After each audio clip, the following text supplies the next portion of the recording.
こんにちは、みきこです。私のポッドキャストを聞いてくれてありがとうございます。このポッドキャストは日本語勉強中の方向けにお届けしています。日本の文化や私が日々の暮らしから感じていることや体験したことなどを日本語で話しています。スクリプトはホームページに無料で公開していますので、よかったらそちらも見てくださいね。さて、今日は私の得意な大阪弁について話したいと思います。大阪弁とは関西地方で話されている方言の一つです。特に大阪の人が使う言葉は大阪弁と呼ばれています。細かく言うと、大阪でも北の方と南の方では少し違うんですけどね。私は北の方出身なので、南の方の人と話すと、すぐ、南の人だなーってわかります。大阪弁は親しみやすくて、テンポのいい言葉が多いです。大阪弁って怖いとか、きつく聞こえるっていう人もいるんですが、外国人の方に聞くと、かっこいいって言われることが多いです。音の響きでしょうか。私の学生たちも先生大阪弁教えてとよく言ってきます。エピソード8の大阪の人はフレンドリーでも少し話しているので、よかったらそちらも聞いてくださいね。私は大阪生まれの大阪育ちなんで、普段はバリバリの大阪弁です。もしかするとイントネーションは普段から大阪なまりが出ているかもしれませんけどね。今日はね、全部大阪弁で話そうかと思ったんですが、それはさすがに聞いている方は難しいかなと思ってやめました。でもいつもポッドキャストの最後だけ大阪弁を使っています。ほなまたねって。じゃあを大阪弁ではほなと言います。じゃあまたねを大阪弁でほなまたねって言います。今日は最初にちょっと方言って何って話をしてから大阪弁の話をしようと思います。方言っていうのは特定の地域で使われるその土地ならではの言葉や言い回しのことです。きっとどの国にも方言はありますよね。日本では地域ごとに発音や言葉の使い方が少し違ったりします。それぞれの地方で独自の言葉が発展してきたようです。例えば関東の人はありがとうって言うけど、大阪ではおおきにっていう言葉があります。おおきにっていう言葉はあるんですが、最近はあまり聞かなくなりました。昔ながらの商店街のおじさんは使ったりしますけどね。商売している人がよく使っていました。若い世代はもう使っていないと思います。こんな風に同じ意味の言葉でも地域によって違う表現が使われるのが方言です。それに方言って単なる言葉の違いじゃなくって、その土地の文化や歴史が反映されています。例えば大阪は商人の町として発展してきたので、会話のテンポが速くて親しみやすい表現が多いです。一方で東北地方は寒い地域なので、口をあまり大きく開けずに話すことが多くて、それが独特の発音につながったとも言われています。東北の方言はイントネーションが特徴的で、九州の方言は語尾が特徴的だと言われています。私個人的には博多弁が可愛くて好きです。何をしているのが何しようとってなります。沖縄の方言はもう方言を通り越して外国語みたいです。私は全然わからないです。でも方言がわからなくても大丈夫です。みんなが勉強している日本語で十分です。でも興味があればプラスアルファとして勉強しても面白いかもしれませんね。さて、ここからが本題です。よく使う大阪弁を紹介しようと思います。関西弁と大阪弁は違うんですかって聞かれたことがあるんですが、関西弁は基本的に京都府、滋賀県、大阪府、兵庫県、奈良県、和歌山県、三重県の言葉を指しています。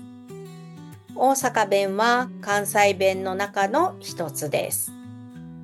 関西なまりというくくりで見ると似ているのかもしれませんが、各地域でやはり少し違いがあります。今日は大阪弁のお話をしますね。私が日常的に使っている代表的な言葉は、あかん、ちゃう、おもろい、しんどい、なんぼ、しゃーない、知らんけど、です。じゃあちょっと意味も説明していきますね。あかんはダメの意味です。例えば子供に、それお姉ちゃんのやから食べたらあかんで、みたいな感じで使います。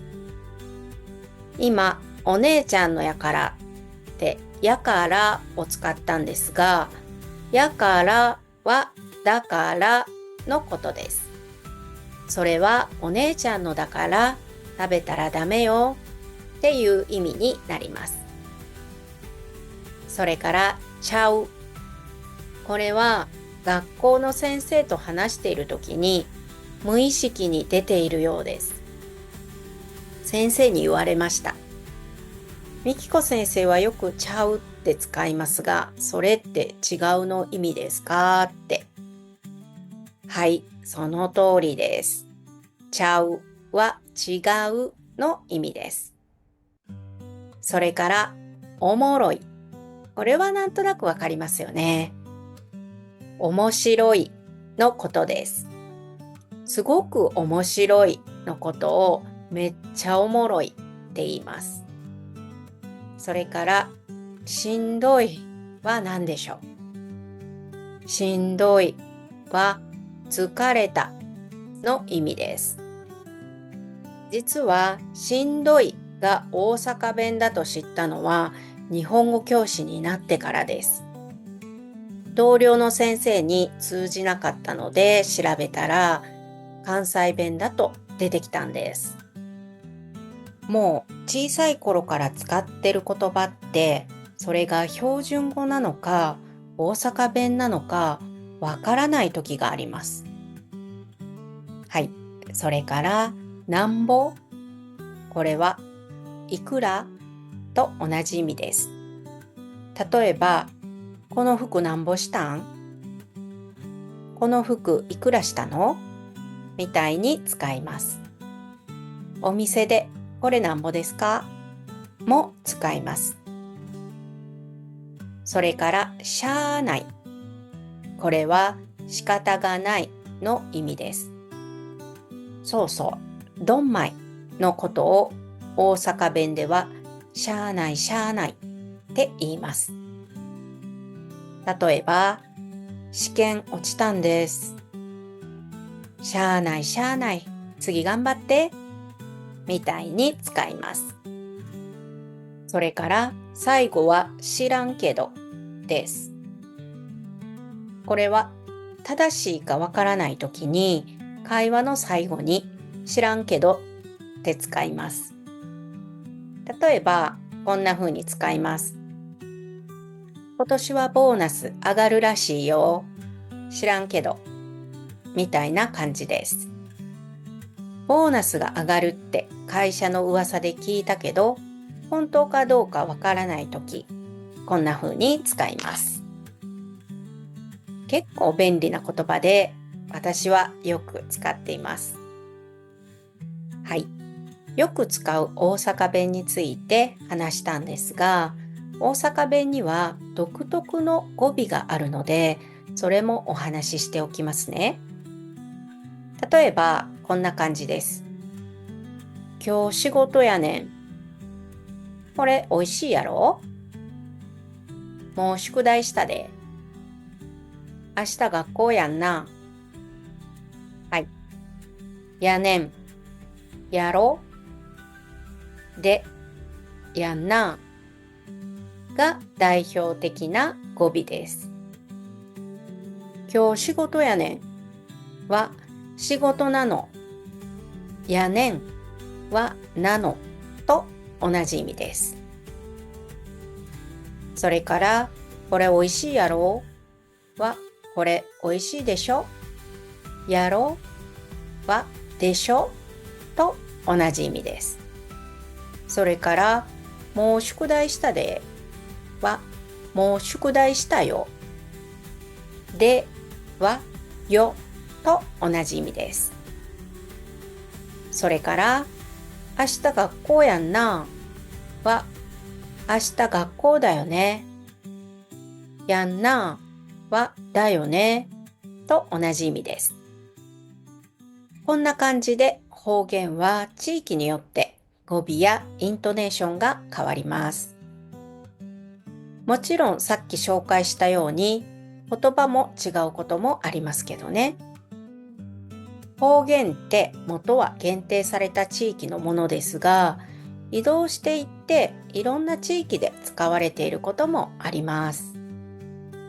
例えば、めっちゃは大阪弁でしたが、全国的に使われています。